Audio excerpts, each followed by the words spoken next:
Good morning, everyone. I'm sure that you felt coming here how great is this site, and we kept the best for the last.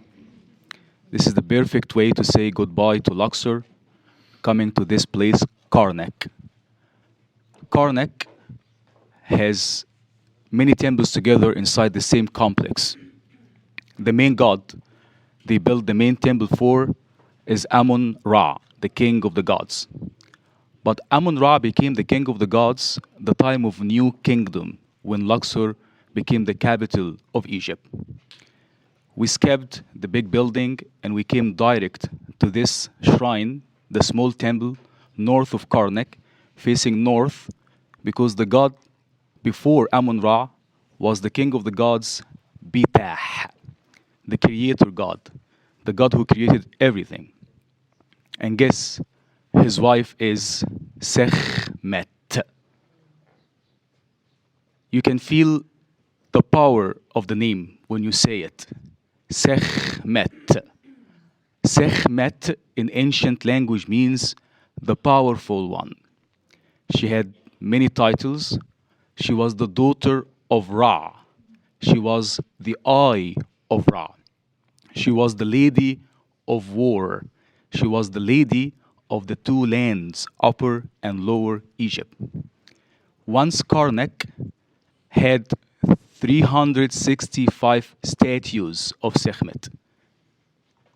This is the shrine for her husband. So we have the statue of Sekhmet beside her husband. So the family for Sekhmet, Bitah is the husband, she is the wife, and the son is Nefertam. Sekhmet is the powerful lady, and Bitah was the thinker, the one created everything by word settled in his heart and spoken by his mouth. Such a thinker, he needed a powerful lady to contain him. So Sekhmet was his wife, and the result of that was Nefertam. And Nefertam means the complete beauty.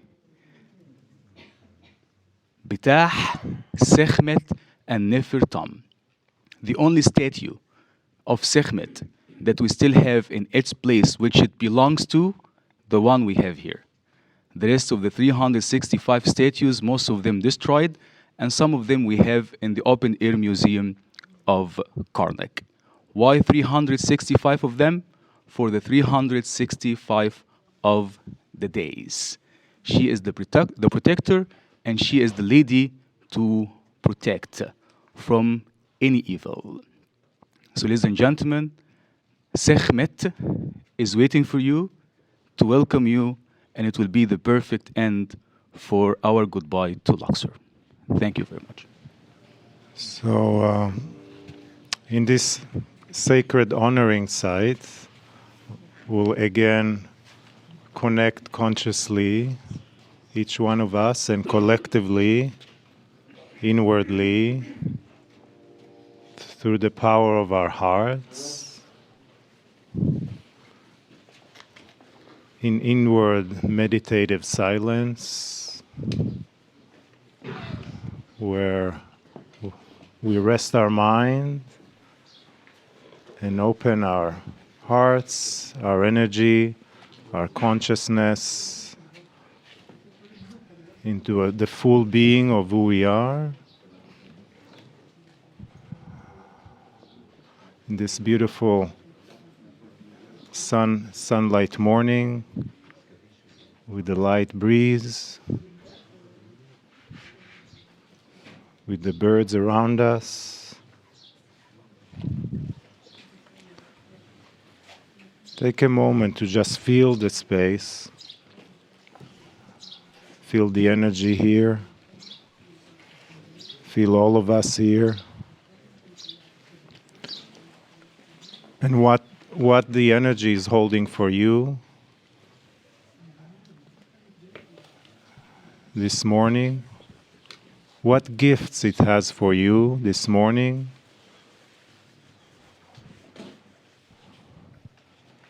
What message it has for you individually. Allow yourself to open more and to receive.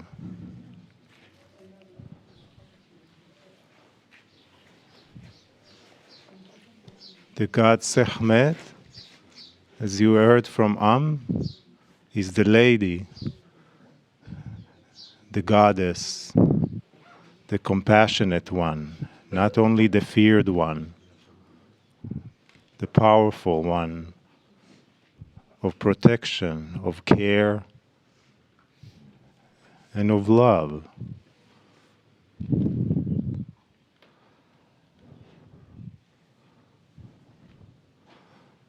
Sekhmet, that's been here and never moved from here, has an energy embedded in it that is the closest we can experience to a consciousness not from this world.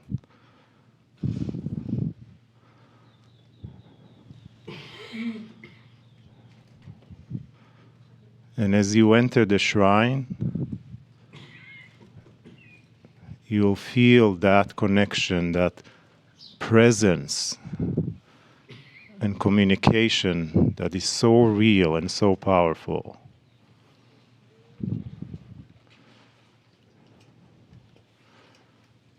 So allow yourself to open even more to the power that's within you, the God, the Creator, the consciousness that creates everything we are. We are again reminded that time is in a circle, and this moment can be revisited. We are preparing for a Kryon channel, and after that, we visit the shrine of Sekhmet. She is known for cycles of destruction, but with the cycle of destruction comes the cycle of creation. And you are invited to think about those habits or patterns or things in your life that you wish to be entering into the cycle of destruction. For as you release those things you no longer wish to carry, those things that are inappropriate for you now, you are then creating an expansion of space to allow the cycle of creation to enter. And what is it you wish to create? What is the new creation cycle for you as you experience this moment and then leave? And again, we remind you, time is in a circle, and you can reconnect with that energy that is represented here simply by your intent to do so. And so our collective coherence is supporting the field that will allow the grace and ease of everybody's cycle of destruction. And our collective coherence allows for the grace and ease to bring in and welcome the new cycle of creation. Greetings, dear ones. I am Kryon of Magnetic Service. It's early in the morning, and yet again, for the third time in my partner's lifetime, we find ourselves at the door of Sekhmet. It's not an accident that what everything means here today in history applies to this particular message. We continue the discovery of self and the parable of woe. Listen, dear ones, for there are metaphors here for you.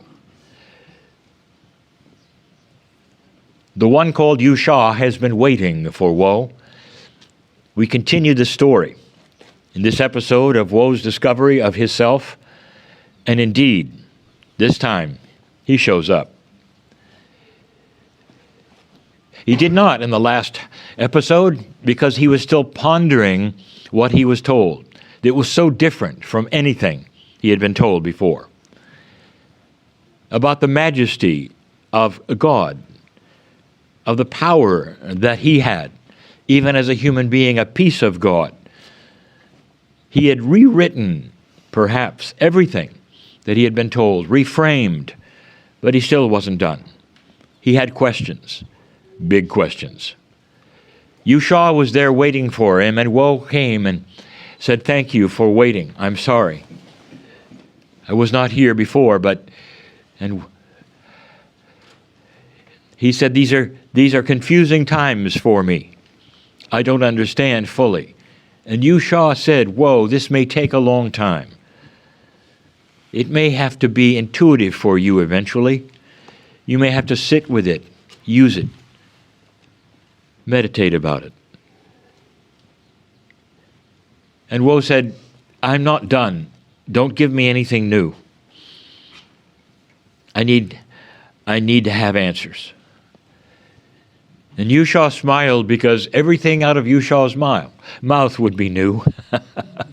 The concepts, the answers would set Woe back yet again. And Woe's question this time was this: "I see so much on this planet that doesn't make sense to me in light of what you told me. This beautiful, loving, powerful God that you talk about that doesn't feature punishment or reward, but just love and gives us free choice completely. And yet there's so much evil here. We've been told and shown over and over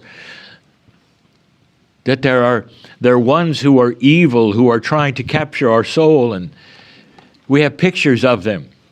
And every single culture has them, and every single religion has them. And it's so awful to think that there would be those so horrible, so evil, so destructive on this planet. What do we do about that?"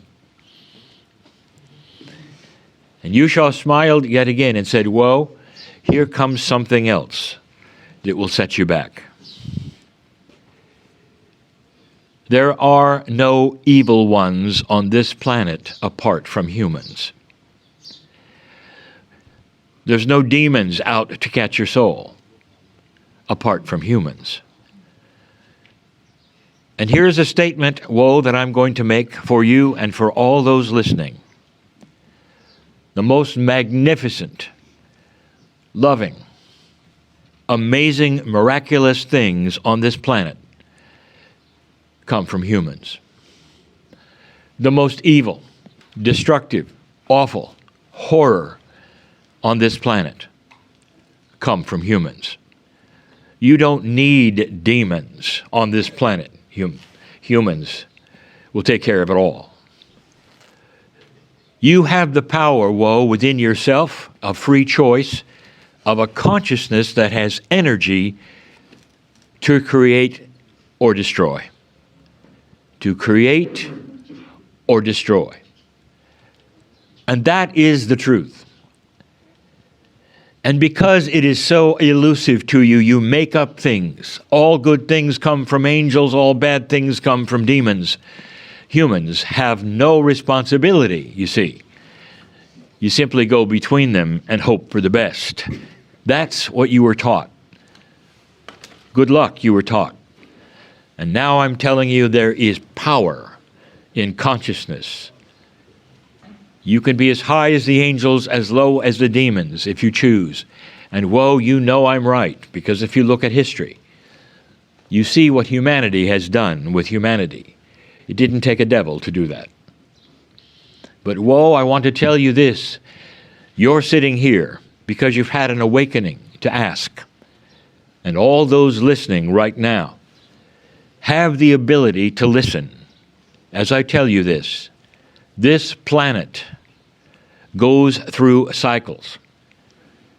And the one that is going through right now is more than a cycle. It is a full awakening.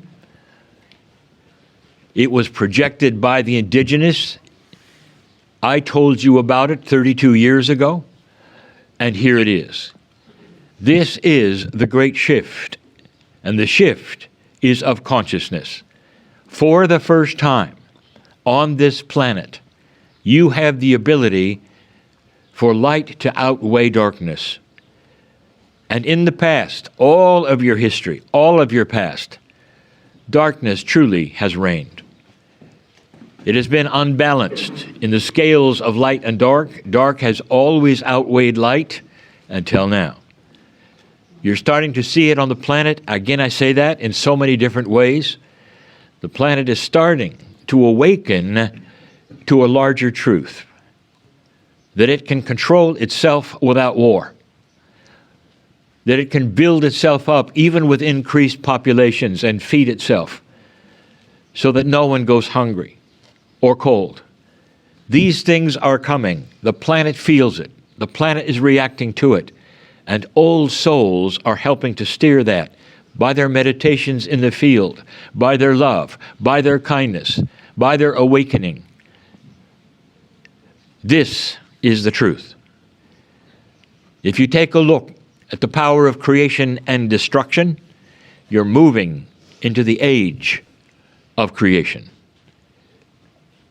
This group is about ready to move into a small area, a powerful area, an area that preceded the rest of KARNAK, an area that they steered away from when they built KARNAK, because this is a power spot, a real one. This is not a consensus reality. This is not mythology. This is a place of creation. Today, I want you to think of that, all of those of you in this group.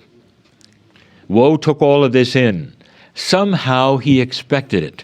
This was the answer that Woe had expected, because Woe is starting to awaken to a larger truth.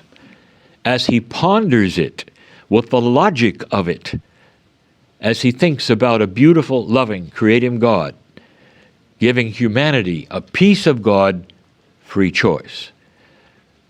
It's starting to work.